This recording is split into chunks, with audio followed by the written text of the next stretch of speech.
साथीहरू यो भिडियो चाहिँ यामार्बी दाइसम्म पुगाइदिनु होला। मैले चाहिँ यामार्बी दाइलाई के भन्छु भनेपछि, दाइ मलाई पनि तपाईँ जस्तै बन्न मन छ, कोसिस गरिरहेको छु, एक दिन हुन्छु होला। तपाईँलाई चाहिँ चिन्छु, मैले भलक हेरेर हुन्छु हजुरको। अनि म्याग्दी, तपाईँको घर म्याग्दी हो र म चाहिँ यहाँ रोल्पादेखि बोलिरहेको छु, यो भिडियो बनाइरहेको छु।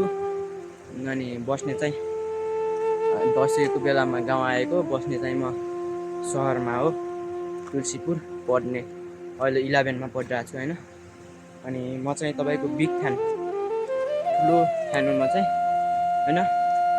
अनि मैले चाहिँ अब कस्तो भिडियो गराउँदा ठिक होला, मैले बनाइरहन्छु तर कुनै पनि भाइरल भएन। अनि हजुरले यो भिडियो हेर्दै हुनुहुन्छ भने सपोर्ट गरिदिनु होला दाइ, त्यही भन्न चाहन्छु। अरू त के भनौँ होला